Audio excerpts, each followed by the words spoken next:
Welcome to Lecture 9 of the Introduction to Information Theory course, Part 1, offered on IEEE platform. I'm the course instructor, Sachin, from the ECA department at the Indian Institute of Science.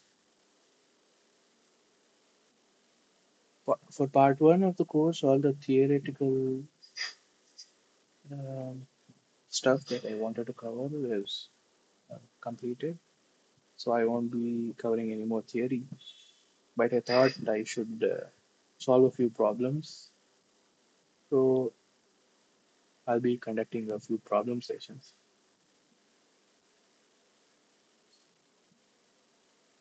And the problems will be based on chapters that we have covered in the previous lectures from lecture 1 to lecture 7.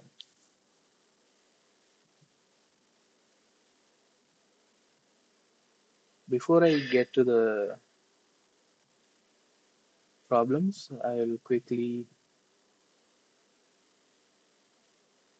give a brief recap of the content that we have studied till now, mostly the formulas, so that it will be easier while we go to the problem solving part.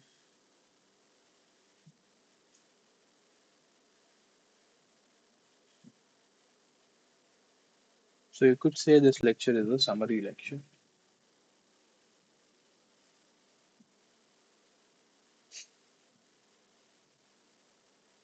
And then the next two lectures will be problem solving sessions.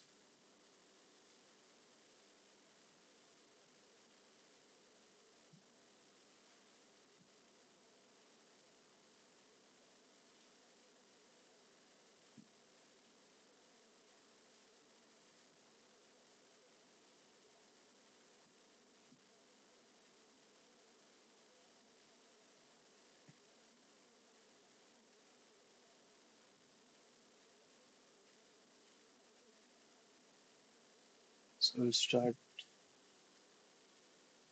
First thing we learned was entropy,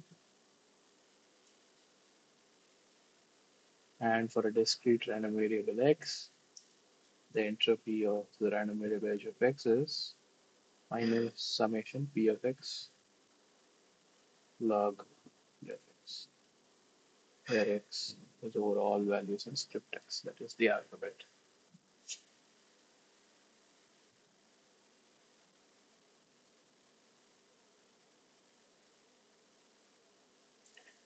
We can also write this as the expected value over the probability distribution p of the function log 1 over p of x.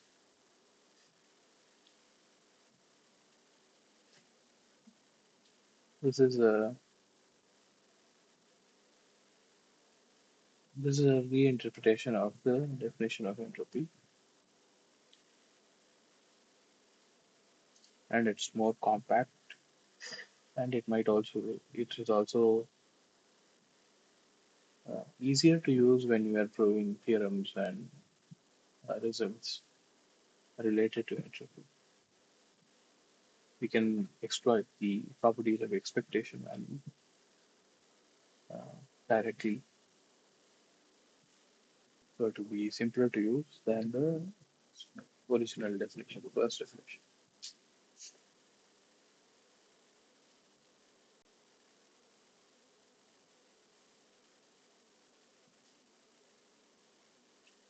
The entropy is a non-negative quantity. Entropy to base b. So if you're changing the basis to base b from base a, you multiply by log of a to base b.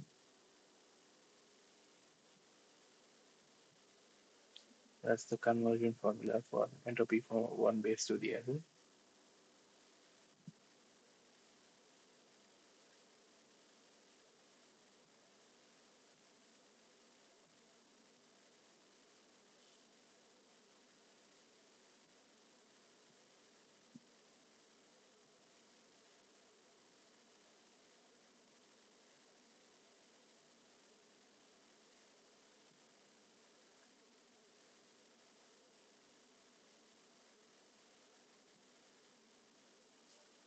Then we define the joint entropy h of x comma y as the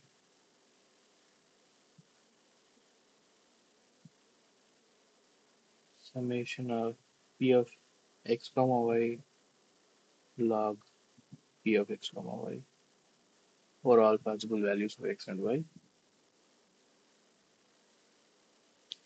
which can be written in expected value form as minus e of log p of x comma y, where the expectation is taken over the distribution of joint distribution p of x comma y.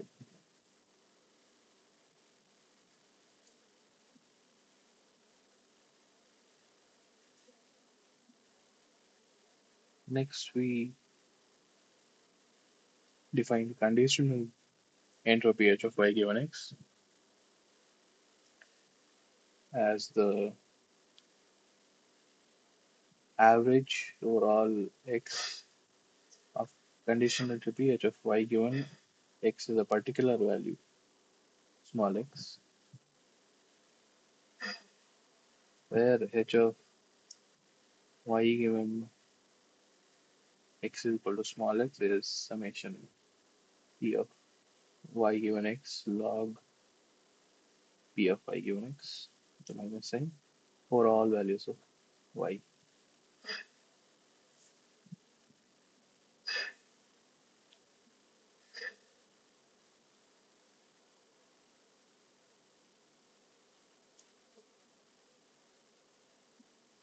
From this, we can write h of y given x is the negative or expected value log of p of y given x, where the averaging is over the distribution of x.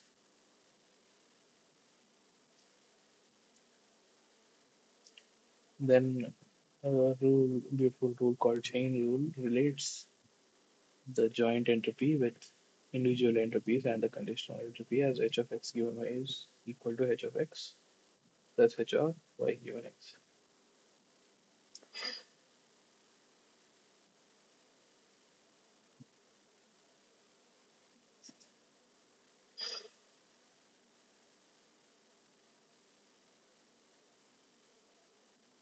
And this is symmetric, so we can write this as h of y plus h of x given y also.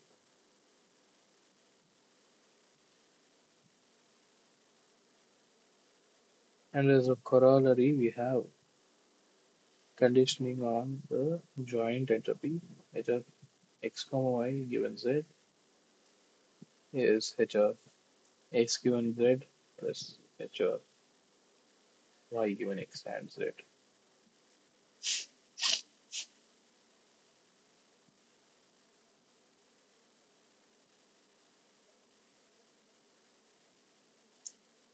Next, we define the quantity called relative entropy to be between two distributions, p of x and q of x, as the summation of p of x log of p of x divided by q of x is in script x, which can be written as the expected value of log of p of x by q of x over the distribution p.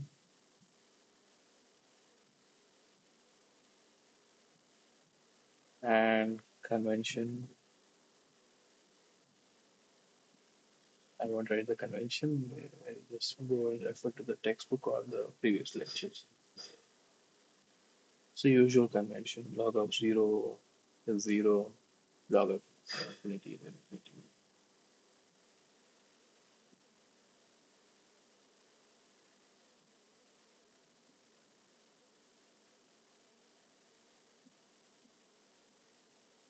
Then using the concept of relative entropy, we can define the quantity called mutual information as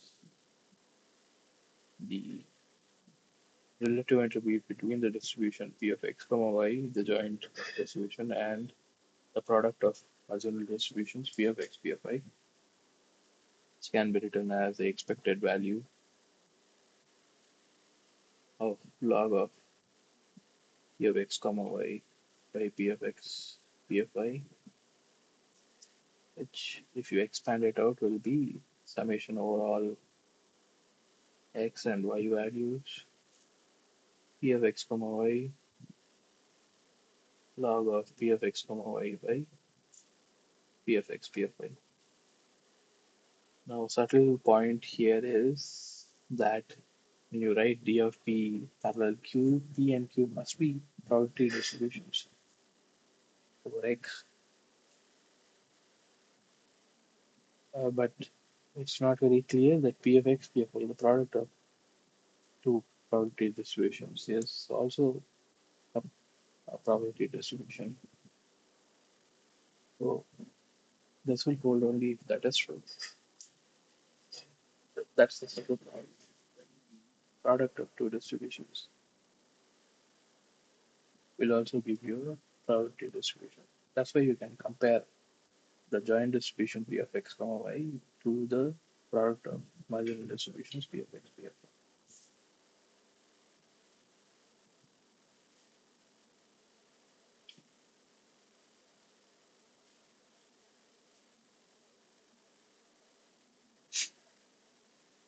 You can do some mathematical manipulation on this definition and express the mutual information in terms of entropy as I of x y is h of x minus h of x given y. So the mutual information can be understood as the reduction in uncertainty that you get, reduction in uncertainty of x uh, that you get by knowing y. So initially the uncertainty in x is h of x, but if you observe y, the uncertainty in x when you observe y is h of x given y, the reduction in uncertainty by observing y is f x minus h of x given y.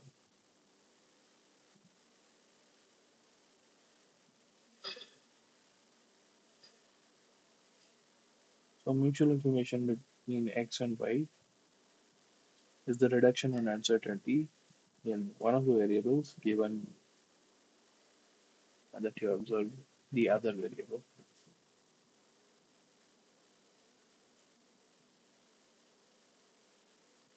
And this is symmetric, so you can write this as h of y minus h of y given x. And using the sixth property, h of x given x comma y is h of x plus h of y given x, you can write I of x comma y as h of x plus h of y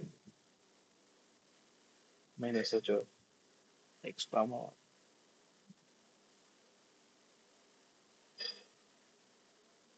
Finally, if you take x and y to be the same random variable, you're left with ixx is h of x minus h of x given x, but h of x given x is 0, so ixx is h of x. So you can say the entropy is the self-information that is contained in x.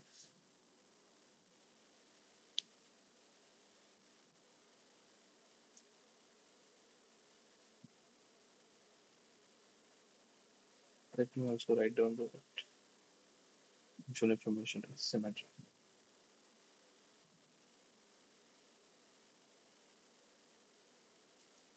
Now we'll write down some chain rules for finding the entropy value. So if you have a set of n random variables drawn according to a particular joint distribution, P of x1, x2, xn, then the joint entropy is equal to the summation of conditional entropy xi given xi minus 1 to x1, I is equal to 1 to n. That is, this is h of x1 and I is equal to 1. This is h of x2 given x1 and I is equal to 2. This is h of x3 given x2 and x1, etc. Usage of xn given xn minus 1 to x1.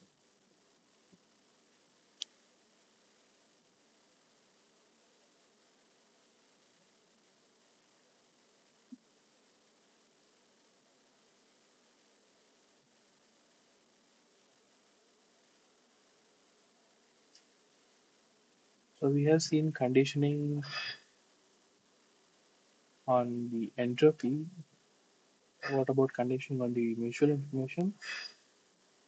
So the conditional mutual information I of xy given z is h of x given z minus h of x given y and z, which is equal to the expected value over the distribution p of x comma y comma z of log of p of xy given z by p of x given z to p of y given z.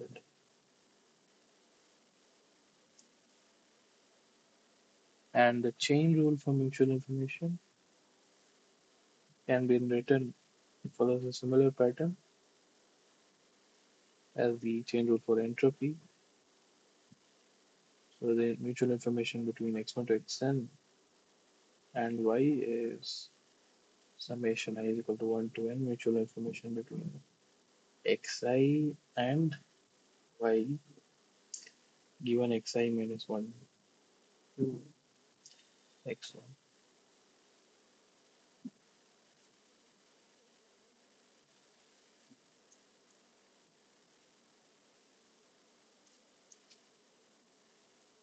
So we can also write a chain rule for relative entropy, but to write that first we need to know what uh, conditional relative entropy is. And we'll define conditional relative entropy as P of y given x parallel Q of y given x is equal to sum of P of x, sum of P of y given x, log of P of y given x by Q of y given x. So we won't directly write um, the conditional relative entropy in the same form as the relative entropy. So in relative entropy, you had d of p parallel q is sum of p log p over q. So here it's not exactly the same. So p of y given x parallel q of y given x is not sum of p of y given x log p of y given x by q of y given x. We have an additional averaging over all x. So that's a summation over all x p of x. So it's an expected value of what you would think the conditional derivative entropy should have been. Or it's the average of the relative entropy between the conditional distributions. Thus, we can write this as E of xy. So you can bring the p of x into the summation and write it as summation over x and summation over y. P of x into p of y given x will become p of x comma y log of p of y given x by q of y given x. So it's an averaging over the joint distribution p of x comma y of log of p of y given x by q of y given x. So it can be written as p of x comma y log of p of y given x by q of y given x. And once we have conditional relative entropy, we can write the chain rule for relative entropy. We'll only write it for two terms, unlike the chain rule for mutual information and entropy where we had n terms. We can write d of pxy parallel qxy is equal to d of px parallel qx plus d of py given x parallel qy given x.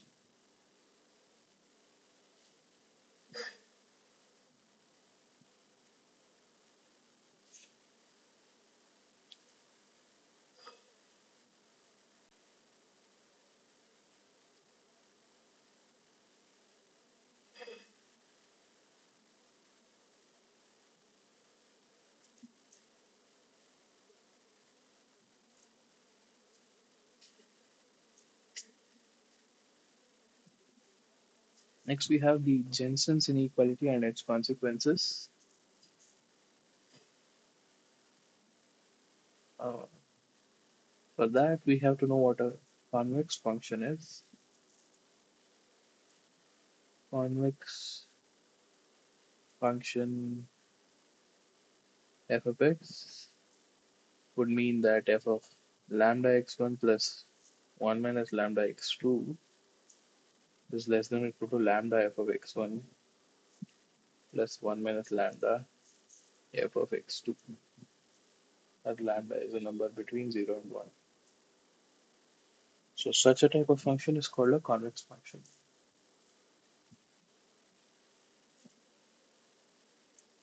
And if the equality holds only when lambda is equal to 0 or 1, then it's a strictly convex function.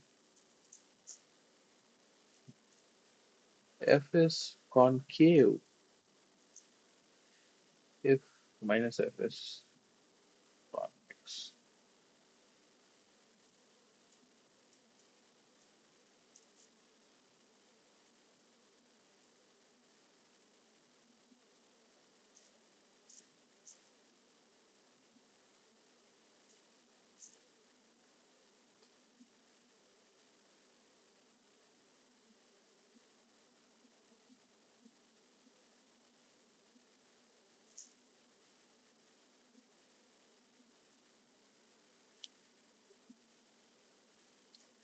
So when we say convex, it's usually convex down. That is, from below, if you look at it, it looks like a convex lens. So something like this. And you're looking from this side, it looks like a convex lens. A concave function, when you're looking from this side, it's a concave here. So convex and concave, usually, if you they don't specify it if it's convex down or convex up, then it's mostly looking from below. So it's convex down.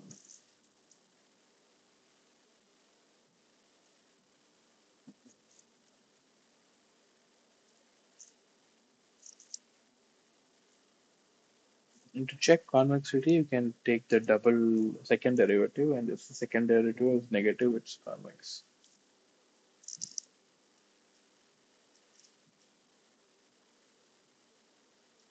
Sorry, if the second derivative is positive, it's convex. Positive or non-negative. If it's positive, it's strictly convex. If it's non-negative, it's convex.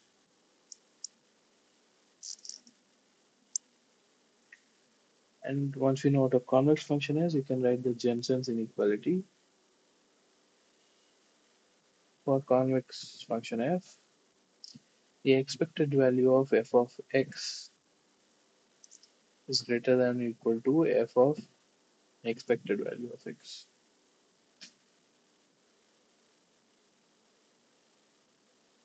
Usually, expected value you write with square brackets.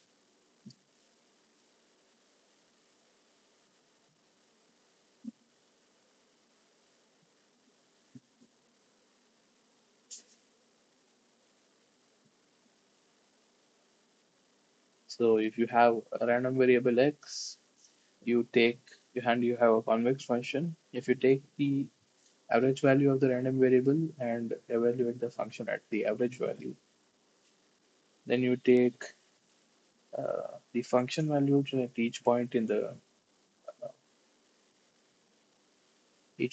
alphabet of the random variable. Then you take the expected value of the function values.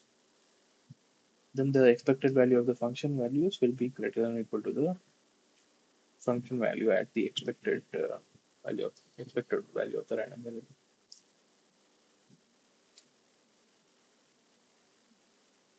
And if f is strictly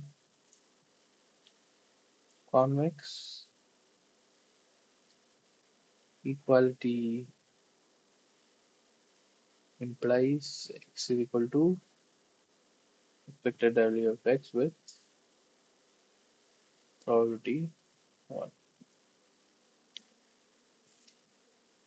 That is, x takes a constant value.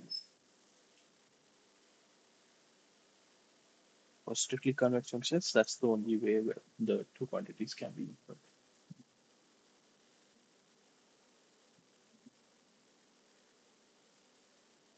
Now, using this, we can prove some results, and the result we can prove is information. This result is called the information inequality,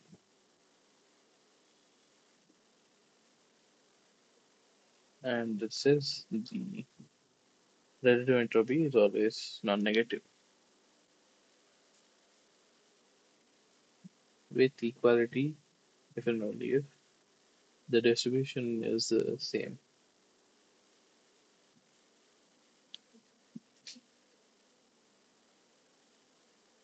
Using that, again, you can prove that entropy is non-negative. You can also prove that mutual information, I of xy, is non-negative, and it's zero if and only if x and y are independent.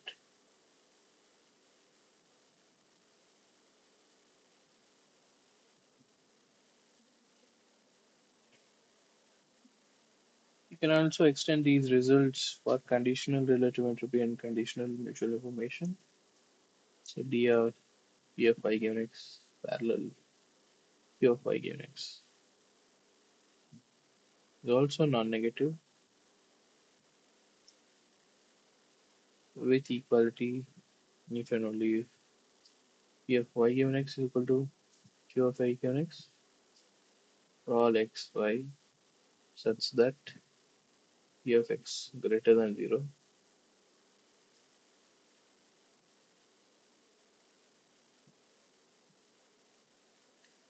and I of xy given z is greater or equal to 0 with equality if and only if x and y are conditionally independent given z.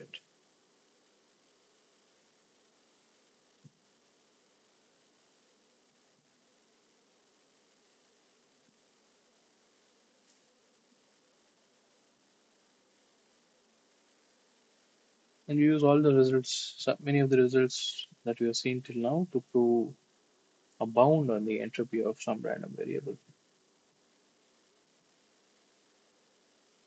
So h of x is less than or equal to log cardinality of script x, where script x is the alphabet from which x takes its value. So you can go and check that if x has a uniform distribution over values in script x, and then its entropy is log of cardinality of script x. What we are saying is that for any random variable, the distribution that has the largest entropy is a uniform distribution, and any other distribution has smaller entropy than the uniform distribution.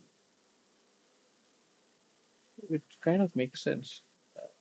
Uncertainty is would you would expect the uncertainty to be maximum if every outcome is equally likely.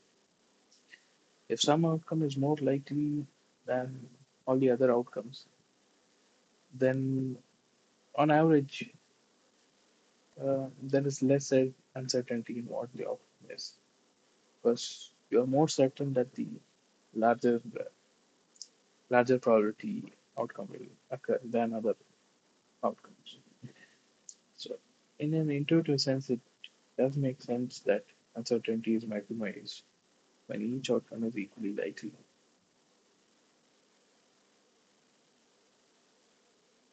We can also prove that mathematically by using the relative entropy definition and the non-negativity of relative entropy. We can also prove another intuitive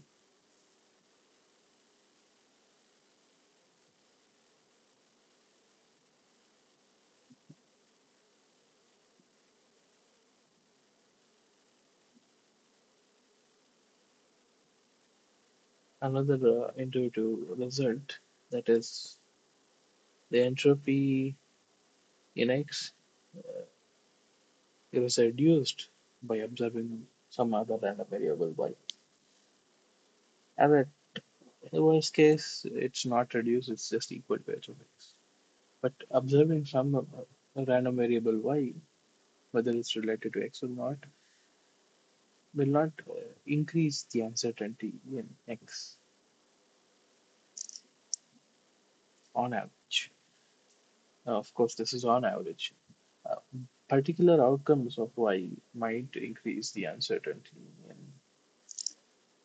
your random variable. So h of x given y is equal to say 0 might be greater than h of x given h of x. H of x given y is equal to 1 might be less than h of x. But on average, always h of x given y is less than equal to h of x. And these two are equal only if observing y doesn't tell you anything about x. That is, if and only if x and y are independent. And intuitively makes sense. Of course, you can see the proofs in previous lectures and in the textbook.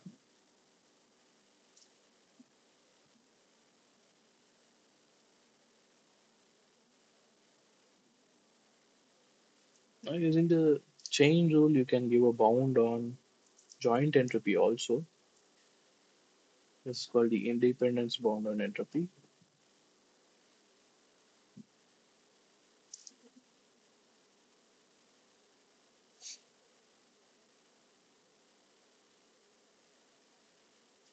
H of x1, x2, xn less than or equal to summation h of xi, I is equal to 1 to n with equality if and only if xi are independent. So the joint entropy is equal to summation of individual entropies if xi are independent. We are saying that for any other type of distribution, if there is some dependence between any of the n random variables, then the entropy can only be reduced, cannot it cannot be increased. So that is the distribution that have the highest joint entropy for a set of n random variables is the distribution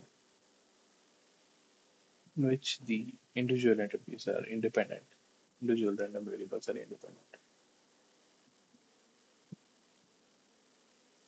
Can prove that using chain rule and property 23, which says that conditioning reduces entropy. Next, we'll go to another inequality called the log sum inequality.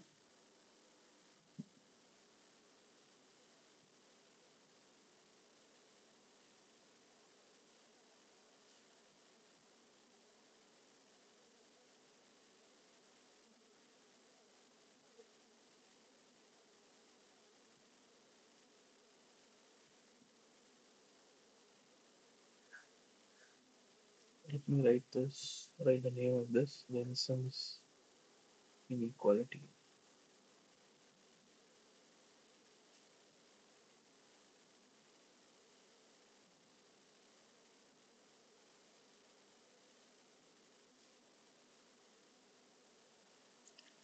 Okay, so the log sum inequality says for non-negative numbers a1, a2, an and b1, b2 up to bn,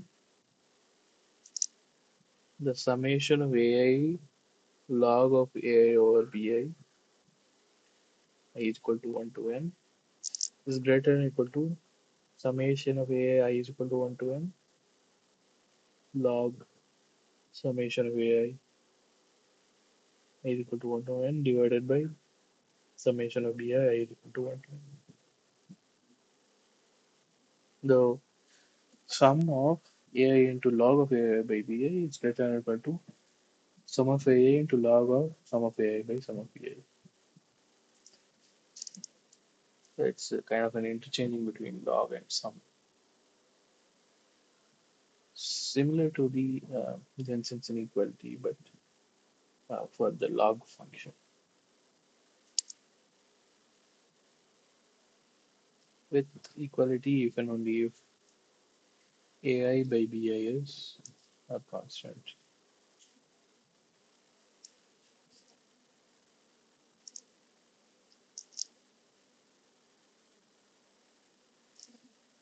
From this, we can show that relative entropy is convex, that is d of lambda p1 plus 1 minus lambda p2 parallel lambda q1 plus 1 minus lambda q2 is less than or equal to lambda d of p1 parallel q1 plus 1 minus lambda d of p2 parallel q2,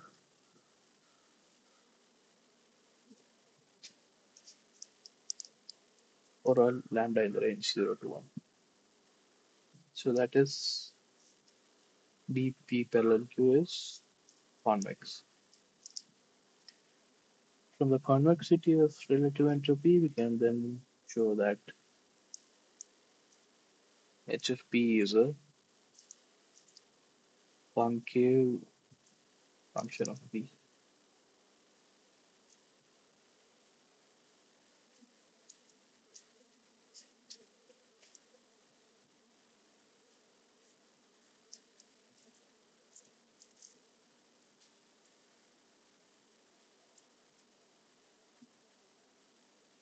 Instead of writing h of x, we are writing h of p because in actuality, the entropy of a random variable depends mostly on its depends only on its probability distribution. So you can actually say that the entropy is a function of the probability distribution rather than the random variable. So entropy of distributions is what we're actually studying. So you can also write it with the notation h of p, where p is the probability distribution. What this is saying is if you have two probability distributions and you mix them, uh, right, it has lambda p1 plus 1 minus lambda p2, then h of lambda p1 plus 1 minus lambda p2 will be less than or equal to lambda h of p1 plus 1 minus lambda h of p2.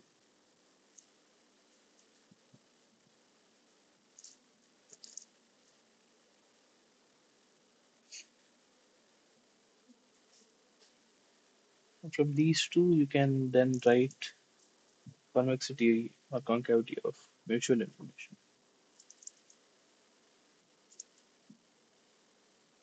So there are two results here. I of xy is a concave function of p of x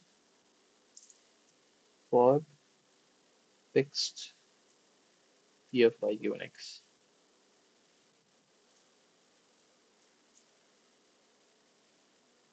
Is a convex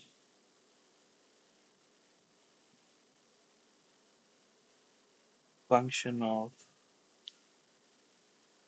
p of y given x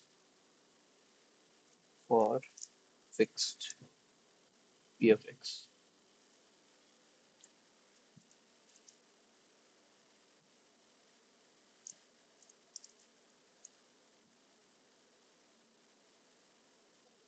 And we have the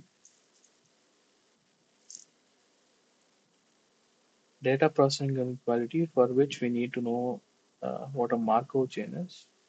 So three random variables x, y, z are set to form a Markov chain.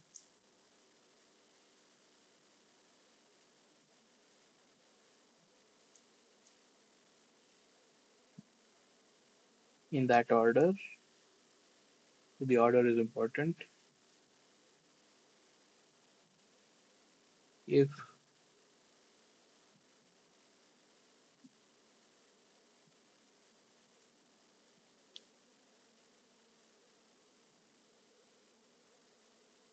Z is P of Z is conditionally independent of X given Y. And we can write this P of X, Y, Z is P of X into P of Y given X into it should have been P of Z given X, Y, but actually Z given Y is independent of X for a Markov chain. So you can write this P of Z given Y instead of Z given X, Y. So the condition that actually means P of Z given X, Y is equal to P of Z given Y. So it's knowing Y, Z is independent of X. And as a consequence,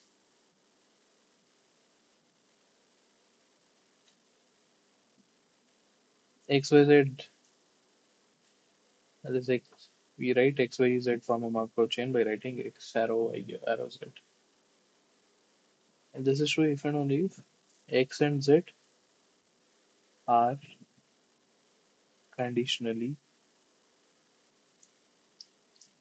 independent given Y, which implies a ZYX is also a Markov chain. So X and Z are conditionally independent given Z and X are also conditionally independent given Y. So ZYX forms a Markov chain.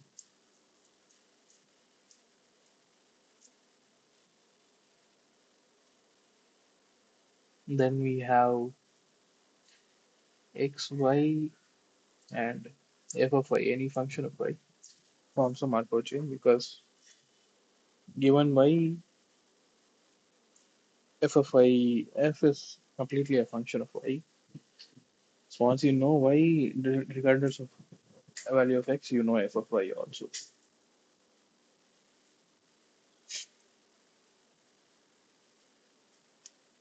Therefore, f of y and x are independent given y. Now, for a Markov chain, we have the following inequality called the data processing inequality, which says if x, y, z form a Markov chain, then I of xy greater than or equal to I of xz.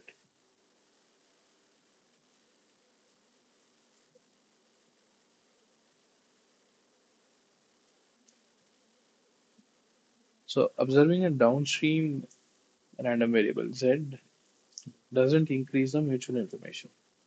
You can't get more information about x by observing a downstream random variable z than by observing a variable that is more upstream than that particular z. So compared to y, z is after y, so it's more on the downstream than y. So if you want information about x, observing z, you can't do any better than what you would be able to do by observing y.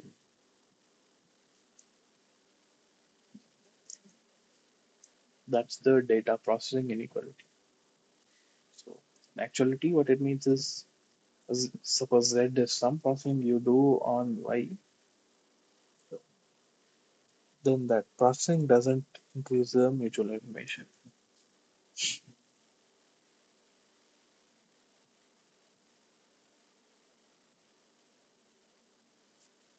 So in particular, if z is a function of y,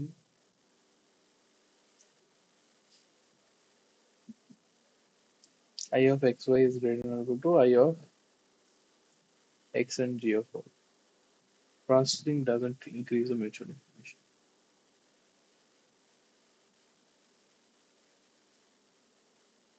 if they form a Markov chain. That's an important point. So if they don't form a Markov chain, you may be able to process the information that you have and get more information about the upstream random variable.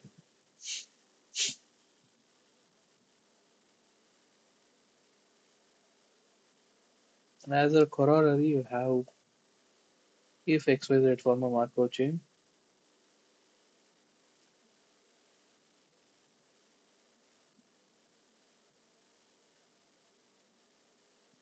then I of xy given z is less than or equal to I of xy. So you know that conditioning reduces the entropy, h of x given y is less than or equal to h of x all the time. But it's not true for mutual information all the time. I of xy given z is less than or equal to I of xy only if xyz, not only if. If xyz form a Markov chain, then I of xy given z is less than or equal to I of xy. Otherwise, you can't really tell.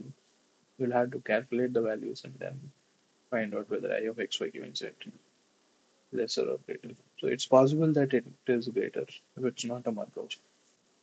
If it is a Markov chain, then it's true. Conditioning does reduce mutual information.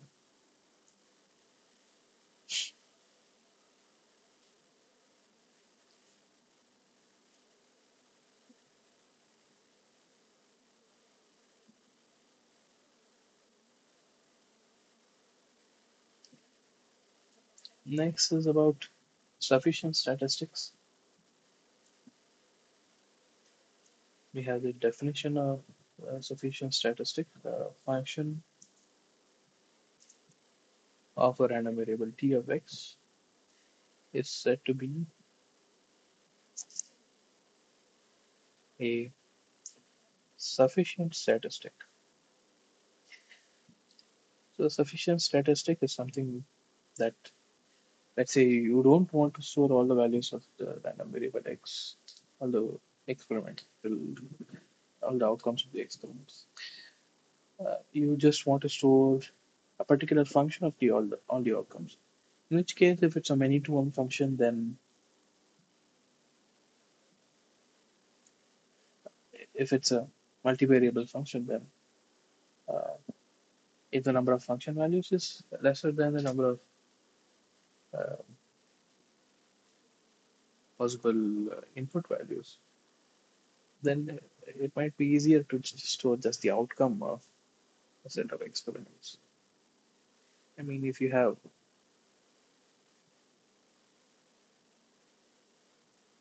experiment consists of tossing a die 100 times, and then instead of storing all the 100 outcomes, maybe storing a function of the outcomes. For example, let's say you have the function is an indicator function which tells you whether the number of uh, the face value,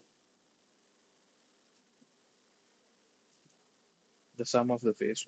Or okay, instead of a die, let's take a coin. You toss a coin 100 times, and then uh, instead of recording the uh, resulting heads or tails of each toss, you record only whether you had more than 50 heads or less than 50 heads. Then what you're storing is just one number with two values. So you can say if you can store one if there are more than 50 heads and zero if there are less than 50 heads. Then you want to do something else with this function.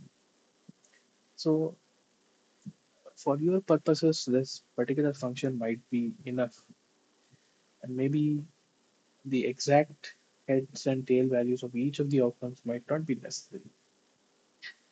In that case, there's no point in storing all the results of all the experiments. So such a type of function is called a sufficient statistic. A function t of x is said to be a sufficient statistic relative to the family f theta of x if x is independent of theta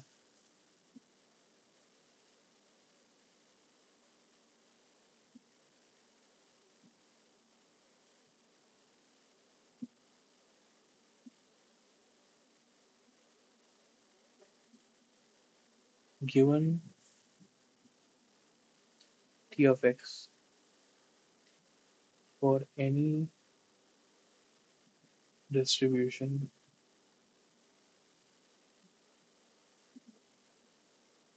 on theta. That is theta t of x forms a Markov chain.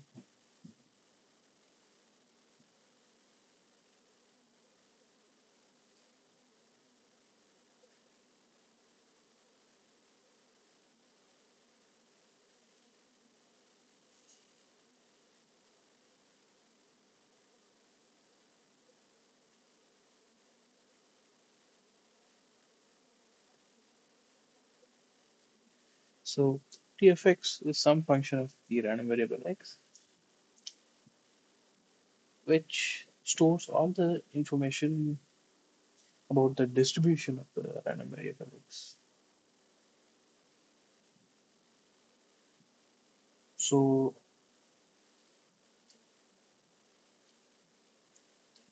if you want to do something, let's say related to the, or if you want some information related to the probability distribution of the random variable x, then you can use the statistic t of x, compute t of x, store it, then whenever you want to use it, use only t of x instead of actually storing x all the time. So in a sense, t of x stores all the important information of the probability distribution of x.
Then we define what is called the minimal sufficient statistic.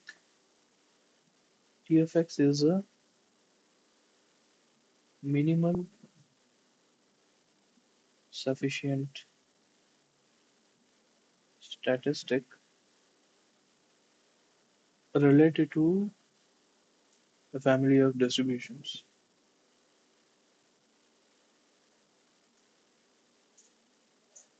If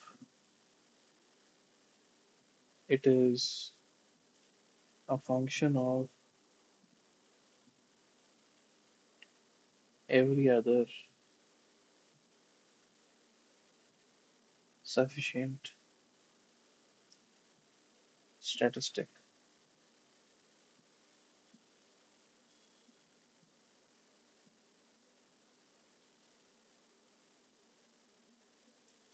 which you can write as theta t of x u of x for Markov chain.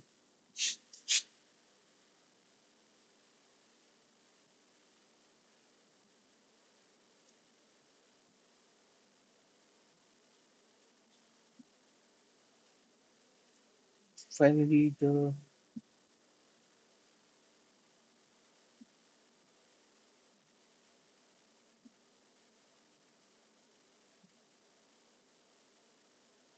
Last concept from this chapter,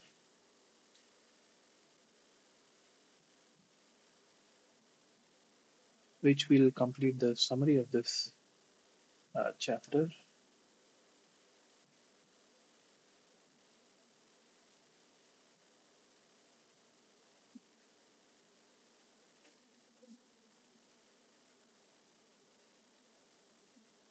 We have Fano's inequality.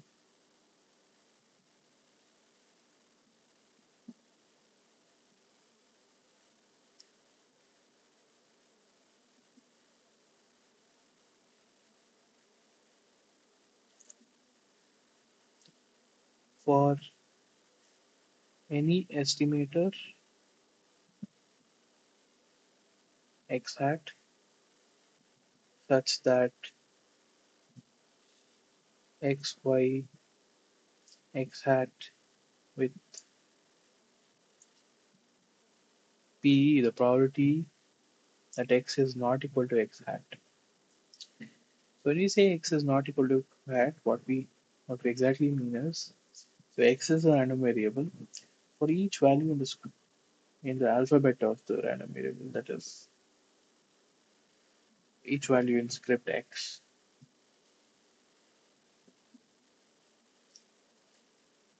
sorry, each outcome in the sample space, x assigns a particular real value.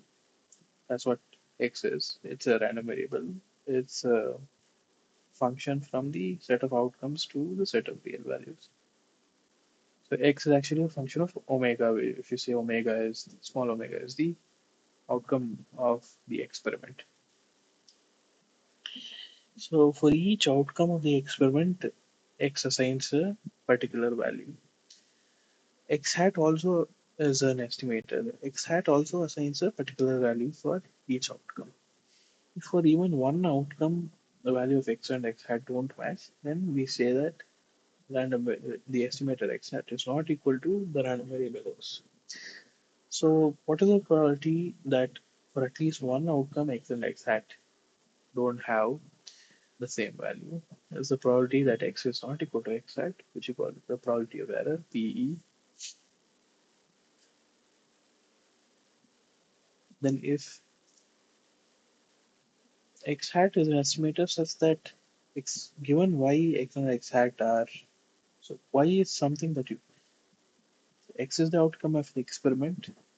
You observe some random variable y that is related to x, and based on y you, for example, the x is the transmitted waveform. Let's say you transmit something from the transmission antenna. So let's say you're talking over your mobile phone, then the antenna transmits something.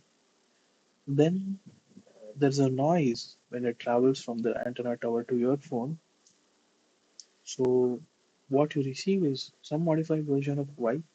So you can't observe X directly, you observe noisy version, which let's say we will call Y, the received version of the waveform that was sent. Now based on Y, you make an estimate of what was actually sent. That is X hat. So X hat is an estimate on X depending on the observations that you make, which is Y. If uh, depending on Y, what you receive, X and X hat are completely independent.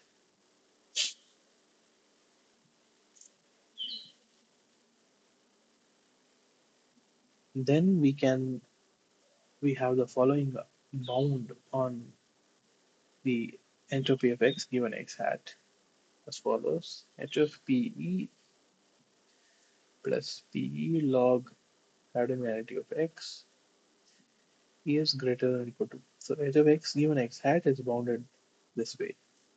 The uncertainty in X given your estimated X hat, which also gives a bound on h of X given Y.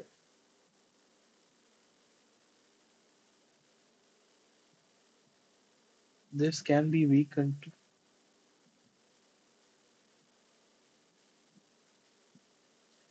1 plus P log mod coordinate of x,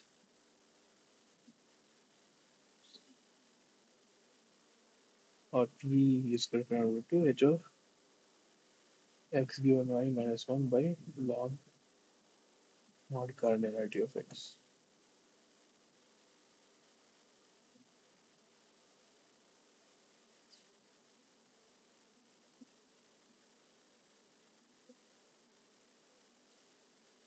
That is Fano's lemma. It gives you an upper bound on the uncertainty in random variable x given an estimator x hat.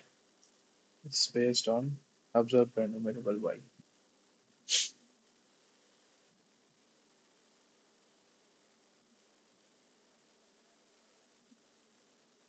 Now you can write a corollary for this.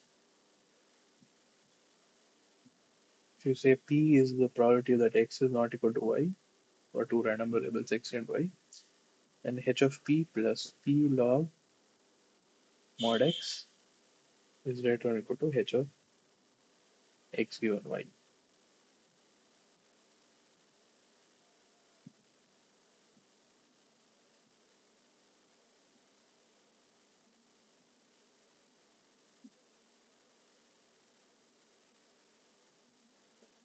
So instead of writing an estimator, you're just writing.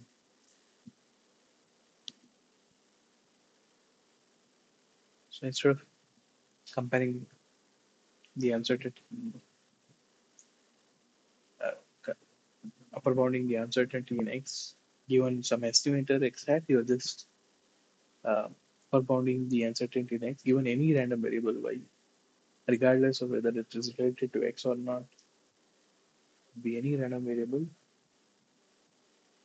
then what would be the upper bound? So if you just randomly guessed what x is, or if your estimator was just a random guess, what would be the upper bound on the uncertainty in x?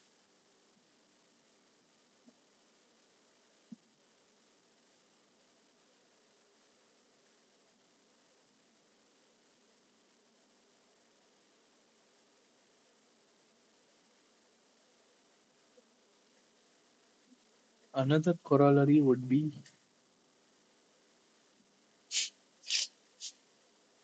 that p equals probability of x not equal to x hat, and let x hat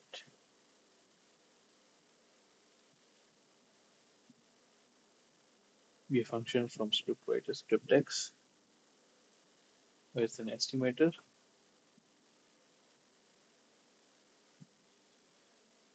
then h of p plus p log of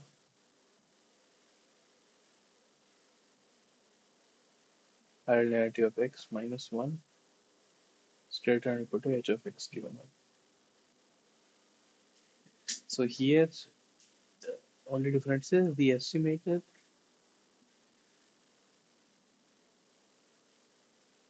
the outcome of the estimator is some value in script x. Previously, that was not a requirement. Your estimator could give some value that was not actually in your original alphabet. Suppose you're sending only binary data 0 or 1, but your estimator could, if your estimator was built such that it could guess the outcome to be 0, 1, or 2, then the output alphabet of your estimator did not match with the input alphabet of X. That could increase the uncertainty in X given your estimator. But if X and X hat has the same alphabet, then you can further reduce the upper bound to log of analytic X minus 1.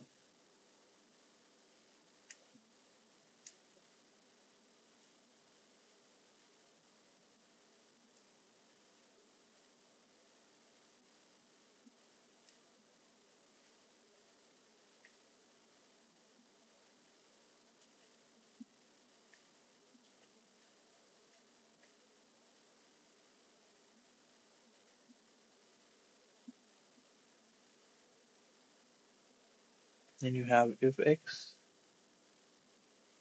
and x hat are IID with entropy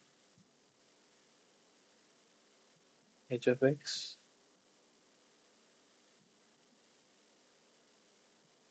probability of x is equal to x hat greater than or equal to 2 power minus h of x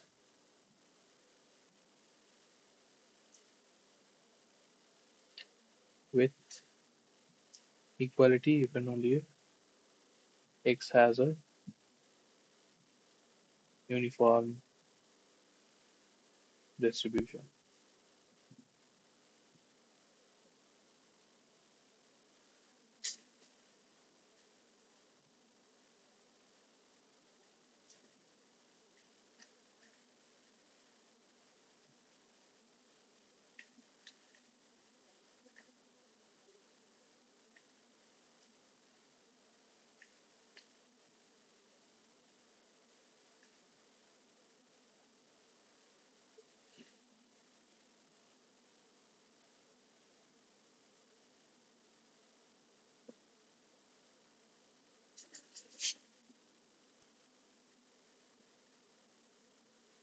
So the subtle point here is x and x hat can be two different random variables with the same identical and independent distribution. How is that possible? How can they have identical distribution and but still be different random variables? So the random variables are different. Is they assign different values to different outcomes. But the distribution, when we say identical distribution, that is only the probability of the particular values of the random variables. It does not depend on what outcome takes what value.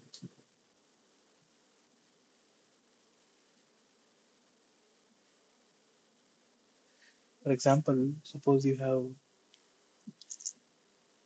and these are the four outcomes, and x assigns 0, 0 to first two outcomes and 1, 1 to these two outcomes. X hat assigns 1, 1 to the first two outcomes, 0, 0 to the last two outcomes.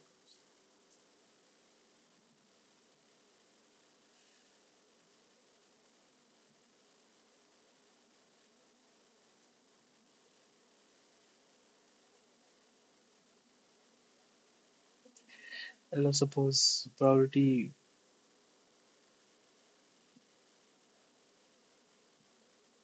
of each of these outcomes is 1/4.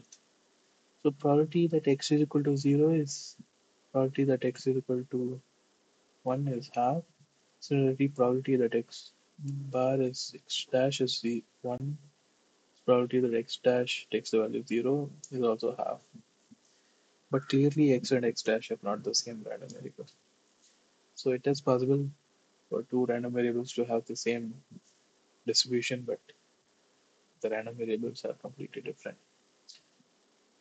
So don't get confused with independent and identical distributions and identical random variables. The random variables can be different and still have identical distributions. And as a corollary, you can write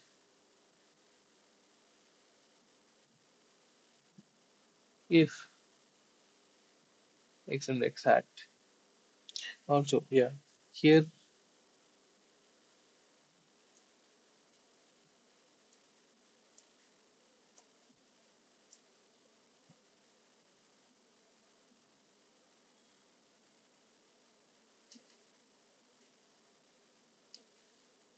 okay, um,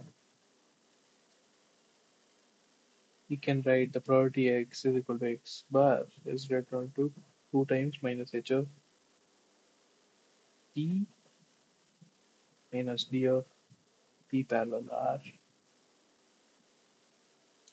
So, okay, this is a result where they are independent but not identically distributed. This is a more general case. If X is distributed has distribution P of X, X dash has distribution R of X, and with the same alphabet, and X comma X dash are independent, so they're not identically distributed. If they're identically distributed, it would just mean P is equal to R and D of P parallel R is 0, and you would get 2 power minus H of P, which is the previous result. If they're not identically distributed, you can still give the following bound.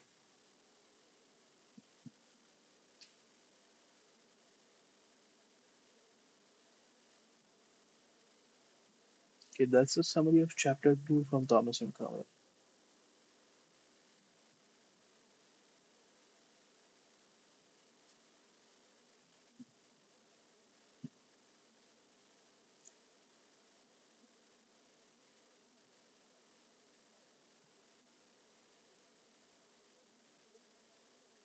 We have also covered chapter 3 of Thomas and Cowell in the lectures.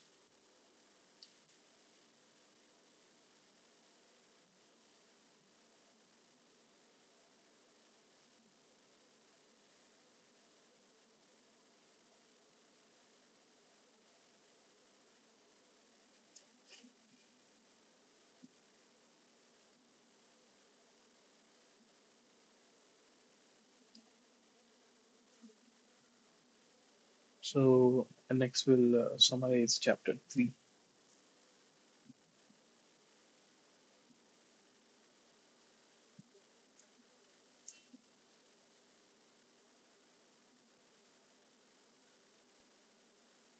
Now I'll give a summary of chapter 3.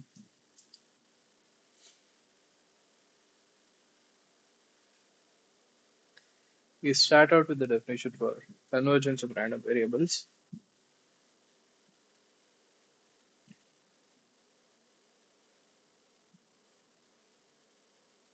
which is necessary to understand Dipel sequences, which is the main topic of this chapter.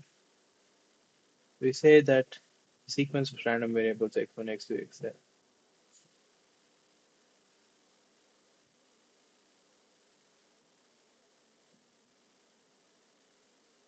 converges to a random variable x in probability if for every epsilon greater than 0, probability of xn minus x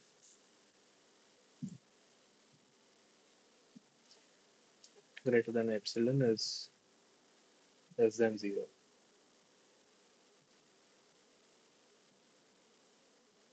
or approaches 0.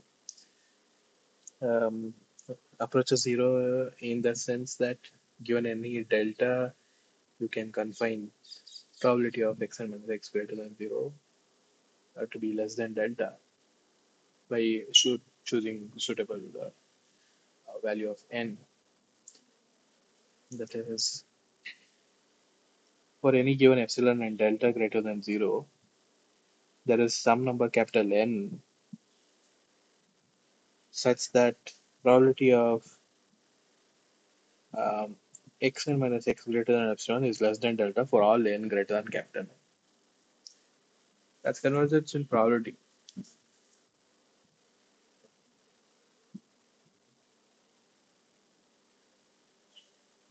That is, if you go out far enough in the sequence, then you can confine the uh, probability that uh, the random variables of the sequence differ are not within epsilon of the convergent random variable x. Let me rephrase that.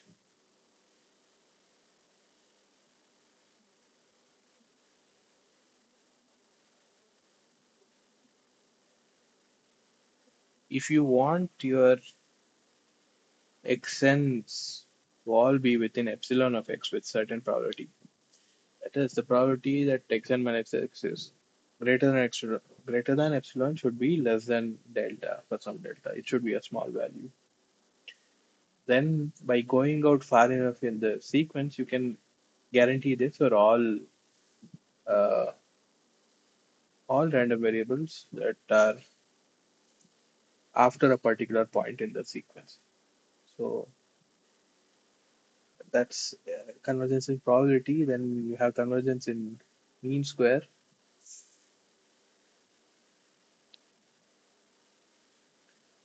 It says the expected value of xn minus x whole square approaches zero,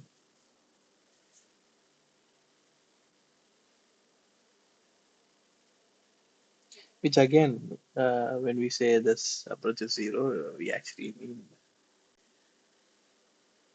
if you for any delta greater than zero, if you want your expected value of xn minus x to be less than delta, there is some particular capital N such that for all xn's for which n is greater than at capital N, expected value is less than delta. So, in essence, by going out far enough in the sequence, you can always limit your mean square error to some value delta. So you can upper bound it by some value. Doesn't mean that it actually goes to zero. It goes to zero in the limit. And then we say it converges to x with probability 1, also called almost sure convergence, almost surely converges. If the probability limit n approaches infinity xn is equal to x is 1.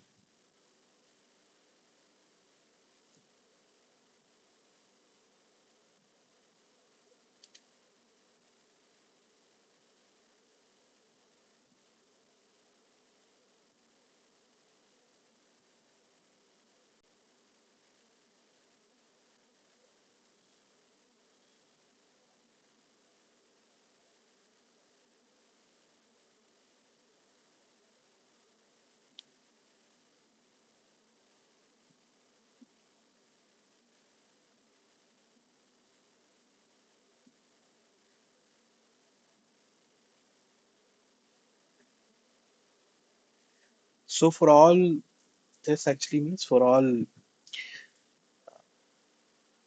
outcomes which occur with non-zero probability, uh,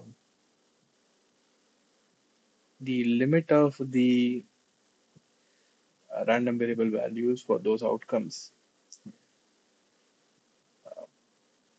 or rather, if some outcome has a non-zero probability, let's say omega 1 has non-zero probability, then you have the sequence of random variable, sequence of values x of omega 1, x1 of omega 1, x2 of omega 2, which is a sequence, and this will converge.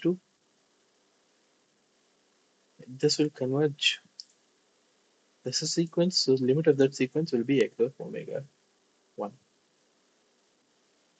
right? So for each not this is true for all outcomes with non-zero probability.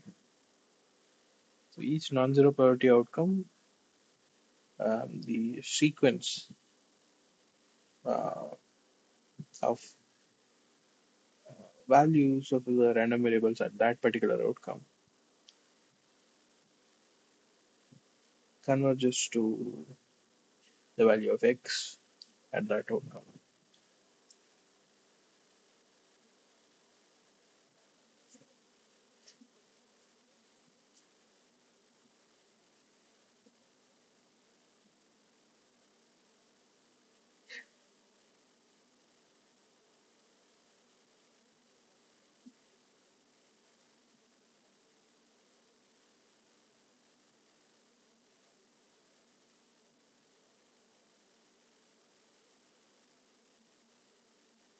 For example, let's say x a is 1 minus 1 over 1 minus omega by I, something like that, right? Uh, there's xi of omega, and x of omega is this one.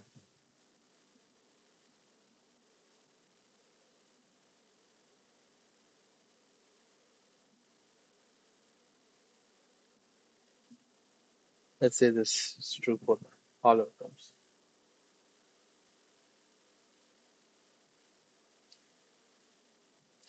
Or let's just say this is true for omega belonging to the set 0, 1, 2.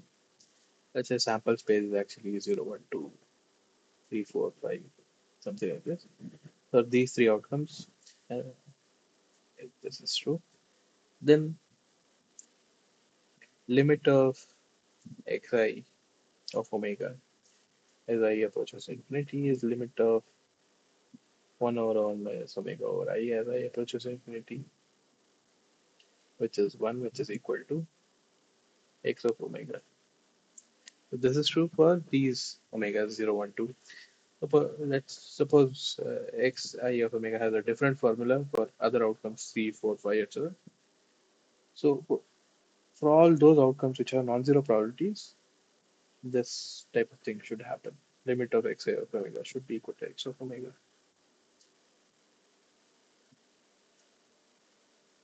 Then you say it converges with probability 1, or almost sure converges.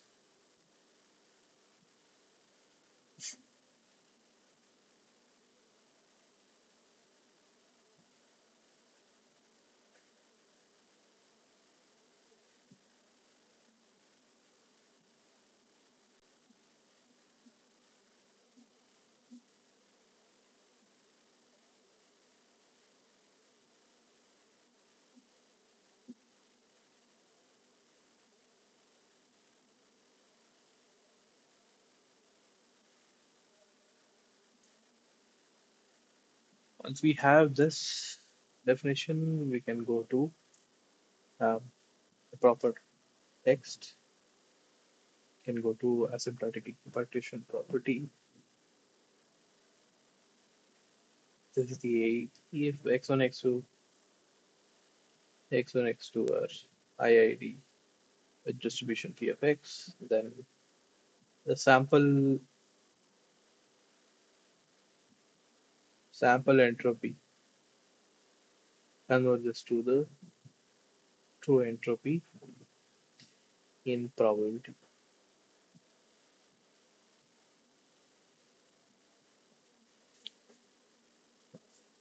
That is by taking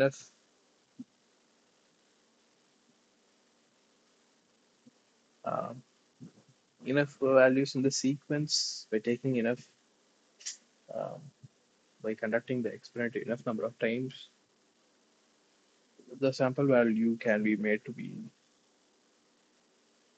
as close to the entropy as you want.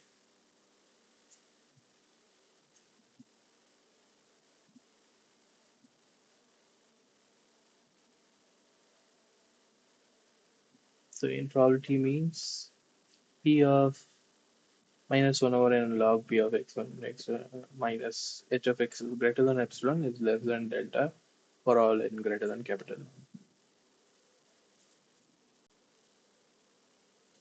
If you take enough number of random variables in that sequence, then their sample mean will be the probability that the sample mean will be more than epsilon from the actual true entropy will be less than delta. Or you could say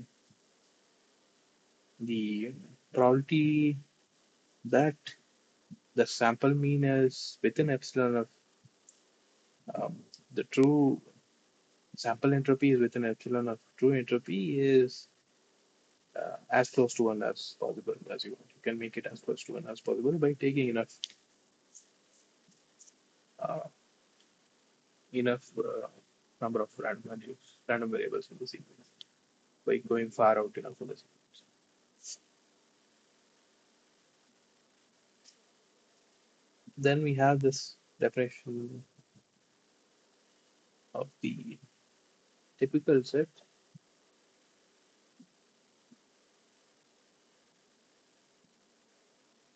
So a sequence x1, x2, xn belongs to the typical set epsilon of n if the probability of the sequence occurring is within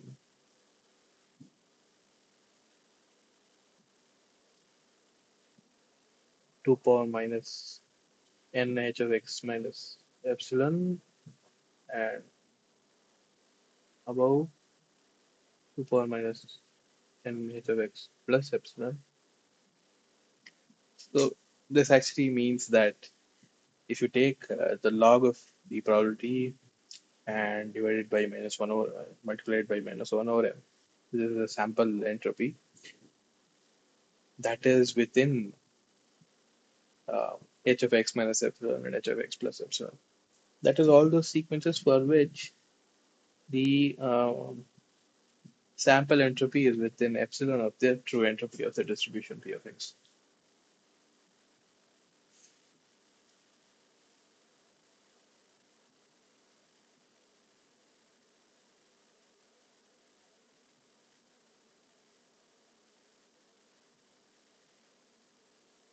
From that again you can write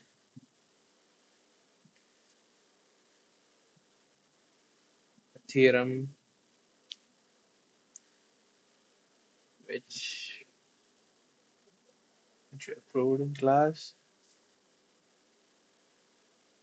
So if x1, x2, xn belongs to a epsilon n, then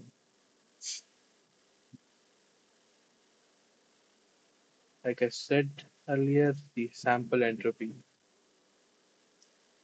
is within epsilon of h of x. It's less than or equal to h of x plus epsilon, but greater than or equal to h of x minus epsilon.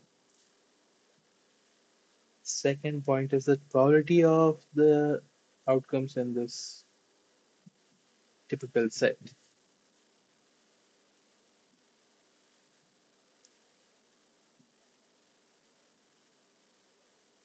is greater than 1 minus epsilon for n sufficiently large. We can make the probability of the typical set as close to 1 as you want.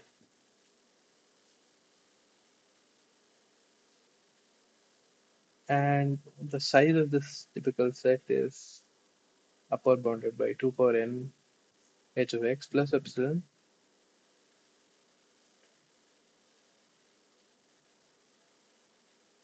And it's also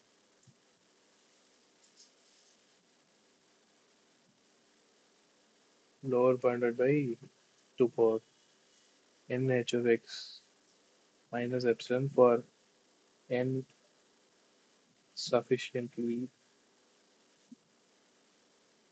large. So we have split this into because the third one says the size is upper bounded by 2 power n h of x plus epsilon. For any n, this is true, but the lower bound is true when n is large enough. So there is some value of n for which uh, there is some value of n such that for all values of n greater than or equal to this particular value, the lower bound holds. What this means is the typical set has probability nearly 1 and all elements of the typical set are nearly equiprobable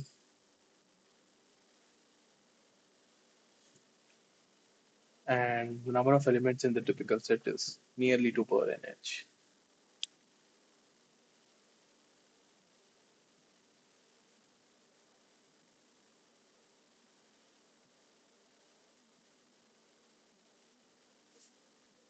Does AAP give rise to some consequences? And so it's either consequences of AP.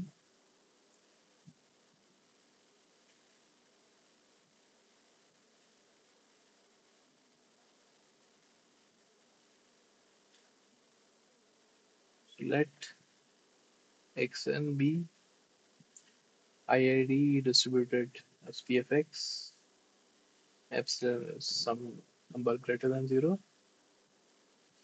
Then there exists a code that maps sequences xn of length n into binary strings. System one mapping is one to one and therefore invertible, and expected value of length of x n by n is less than or equal to h of x plus epsilon for n sufficiently large.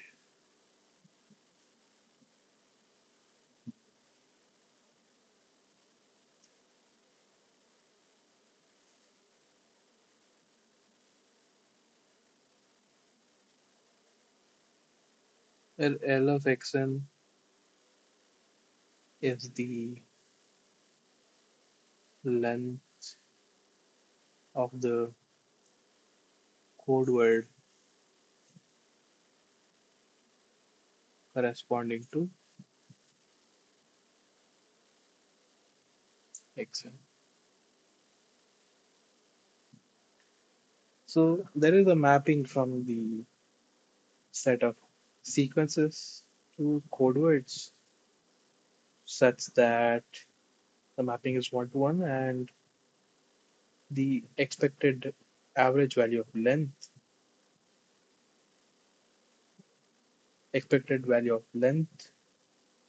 per symbol is less than or equal to h of x plus epsilon. It means to say that if you want to encode a sequence of length, then you should be able to do it with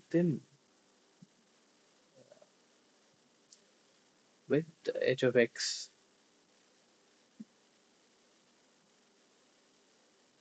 symbols or n h of x symbols.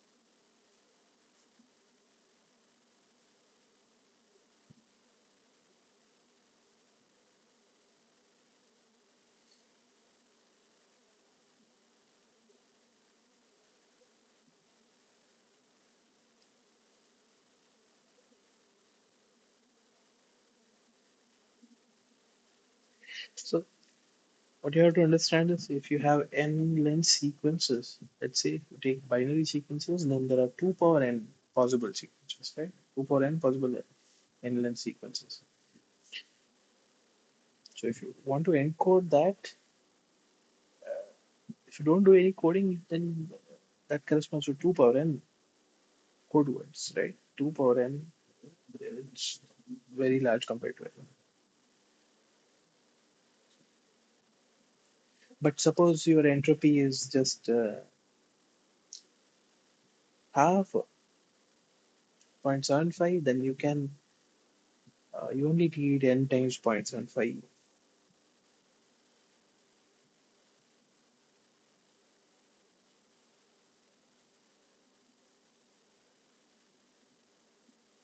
Sorry.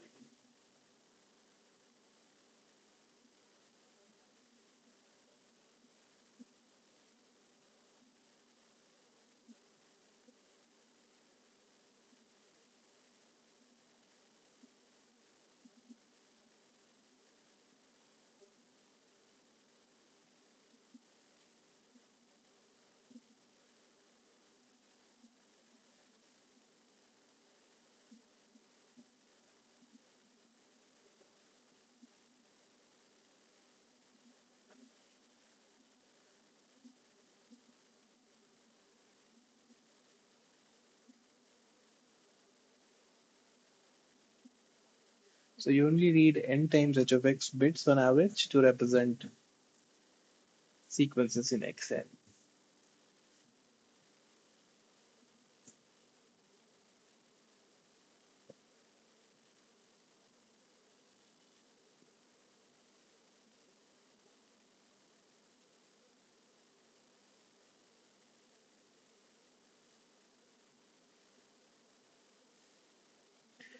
So what you have to understand is that when we say Xn is a sequence of n-length sequence, each of the uh, symbols is from some alphabet script X, which can have uh,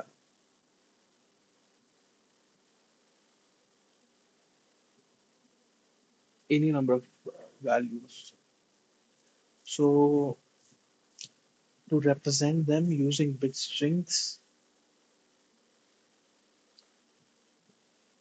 instead of let me give an example. Let's say you have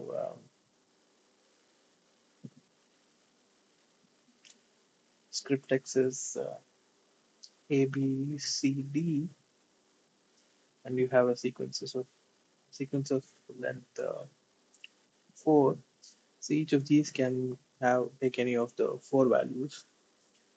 Now, what you could do is represent each of these using a binary string, right? As A as 00, B as 01, B, C as 10, D as 11. Then you could say that if you had the sequence A, B, B, D, C, you would represent this as 00, 01, 01, 11, 10, which would need, uh, so you need n log cardinality of x bits, right? In this situation. But what we are saying is that you can actually manage with, uh, so the expected value, expected length of the uh, code word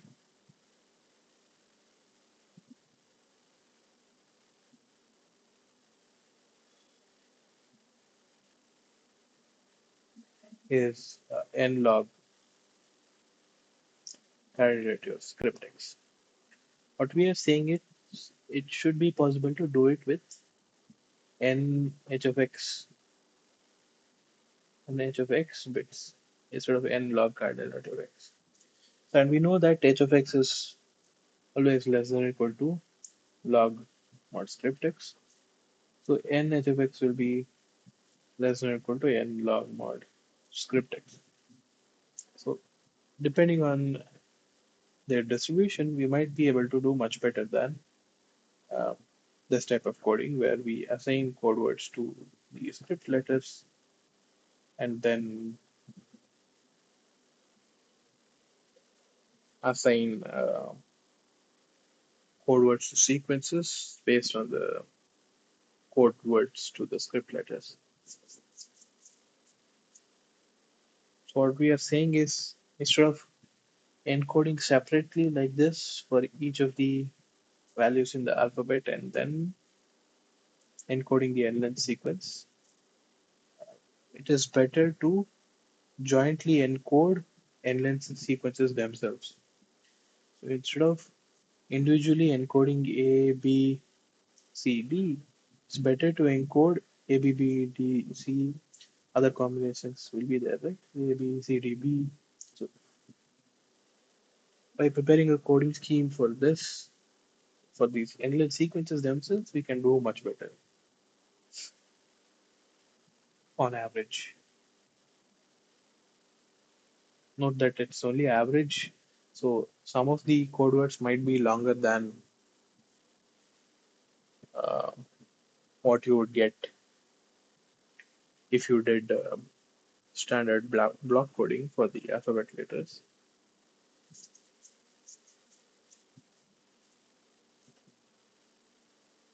And some of them will be less than what you would get by doing the standard block coding.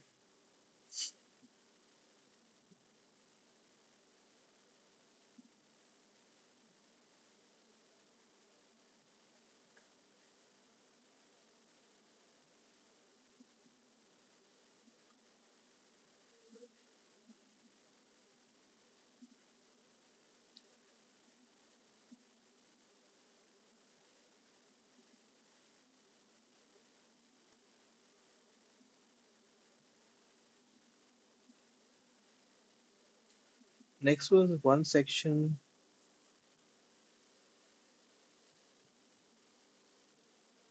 high probability sets and the typical set, which we did not cover in the class. I'll cover that now.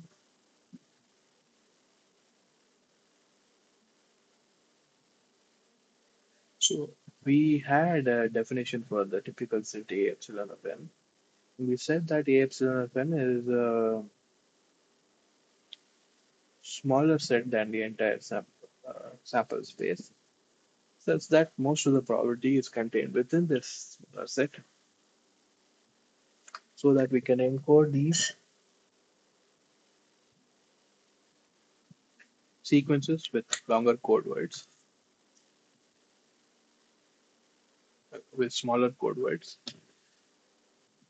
So, but we don't know whether this definition of typical set that we gave is the smallest set with high probability, right? How are we sure that there isn't a different way to define the typical set, or a different way to find a high probability set, which also contains most of the probability in it? So is our definition the smallest set? We don't know that. So this section shows that the typical set has essentially the same number of elements as the smallest set uh, of high probability.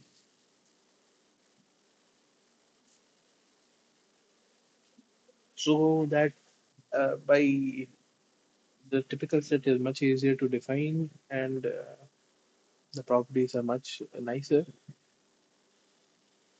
So we can work with typical sets instead of the smallest possible high probability set, which might be much more complicated to find.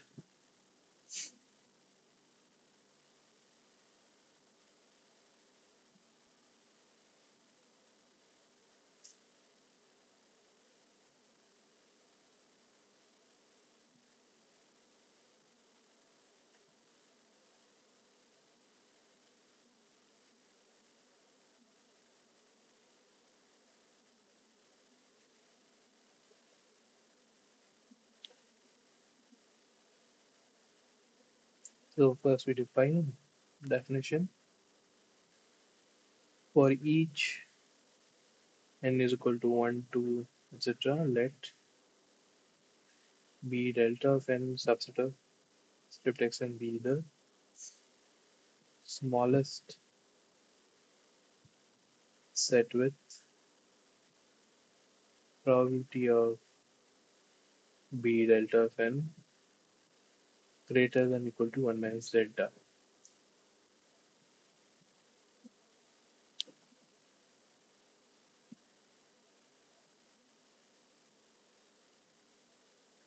So we are going to argue that B delta of n will have a significant intersection with A epsilon of n. So it should be about as many elements as A epsilon of n has. Maybe smaller, but it won't be. It will be within some factor of the number of elements in A epsilon of n.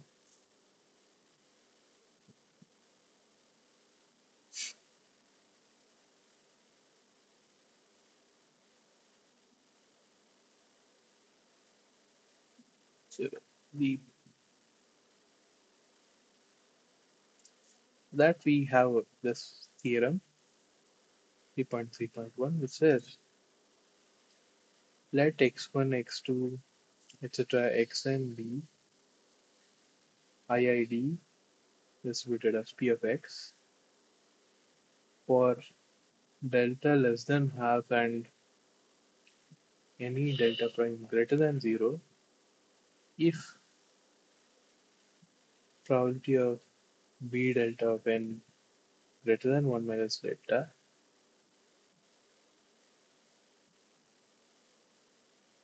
then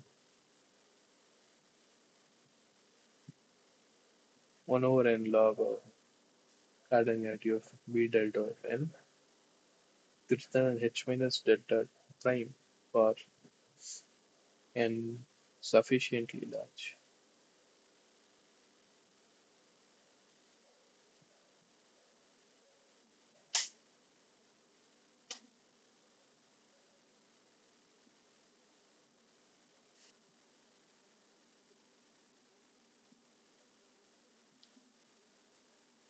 So b delta of n must have at least 2 power n h elements.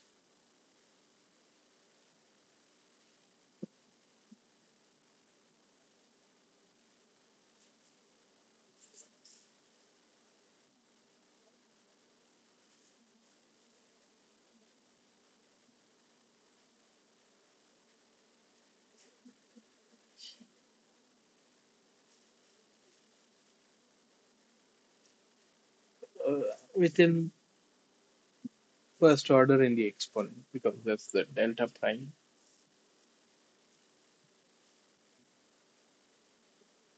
But we also know that a epsilon of n has 2 power n h of 2 power n h plus or minus epsilon elements.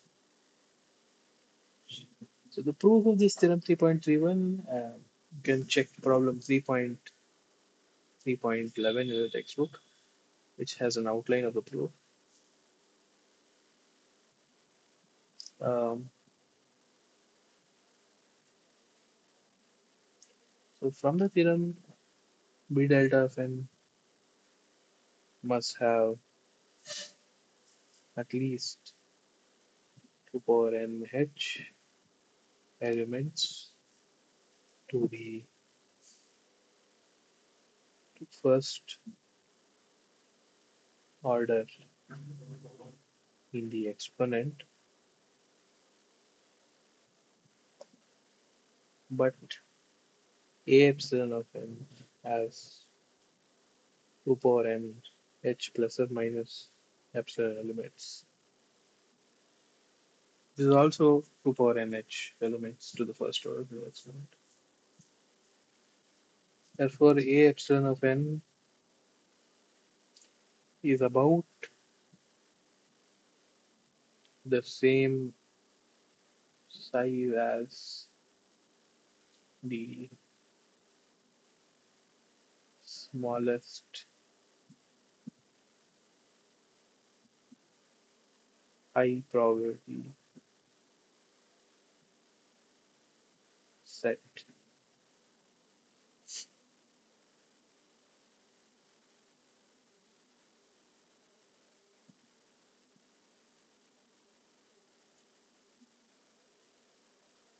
So to understand what we mean by equality to first order in the exponent, we'll define some notation. The notation an is equal to with a dot bn. It means it's first order equality. It is not exactly equal, but they're equal to first order. And this means limit of 1 over n log of an over bn, and then approaches infinity is 0. So log of an over bn grows slower than n.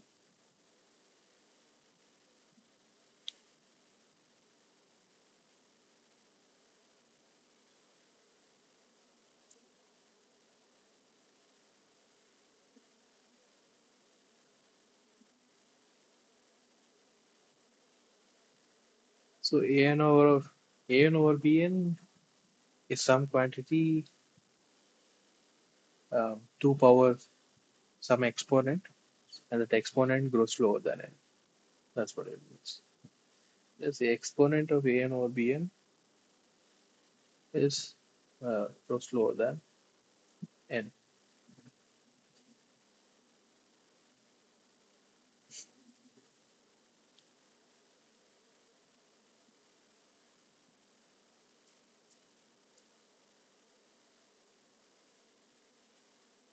An is dot equal to bn implies an and bn are equal to the first order in the exponent.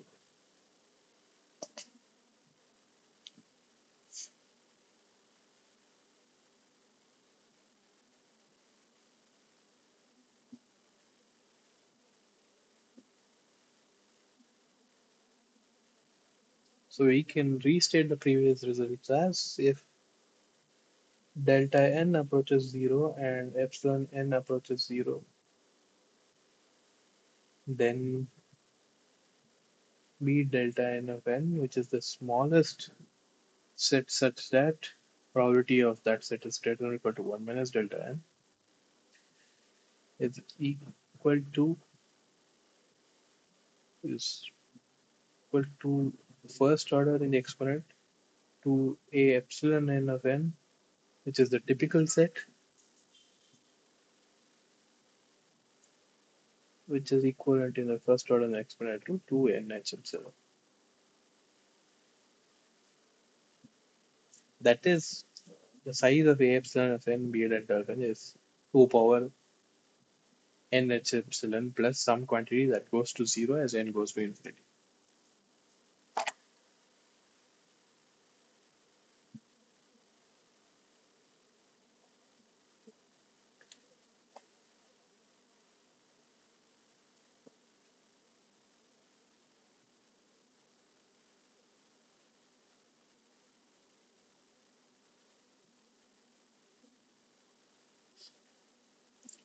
So to check what the difference is between b delta n of n and a epsilon of n.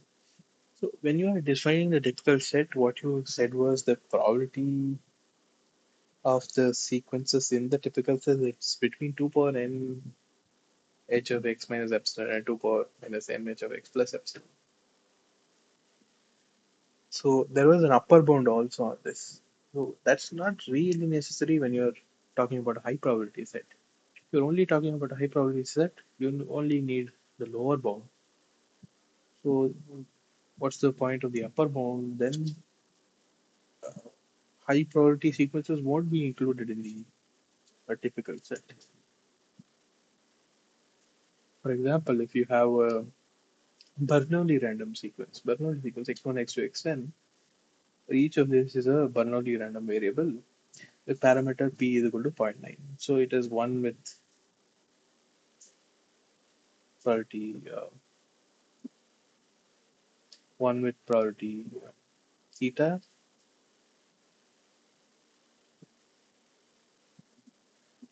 Bernoulli random variable is some Bernoulli of theta is a random variable which takes one with probability theta and zero with probability one minus theta.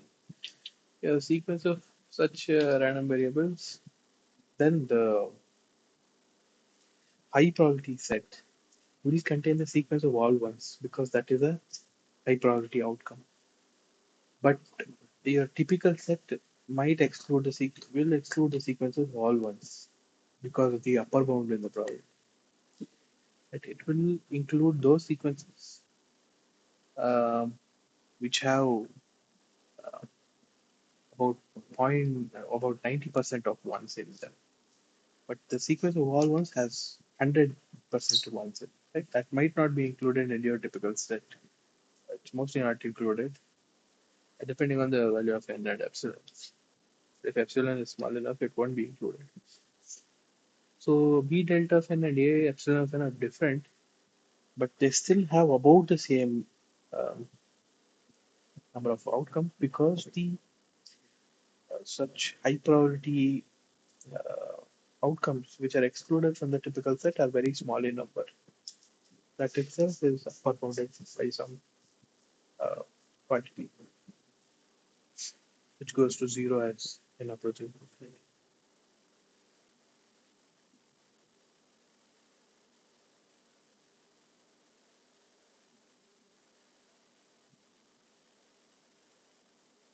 Okay, with that, we have completed the summary of all the theoretical content that we have covered in this chapter.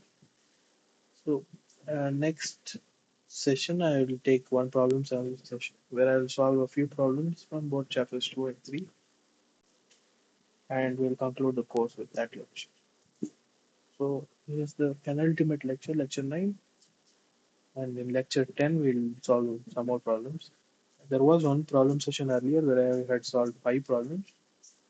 Uh, we'll try to solve a few more problems and also solve a few problems from chapter 3 in the next final session. Thank you.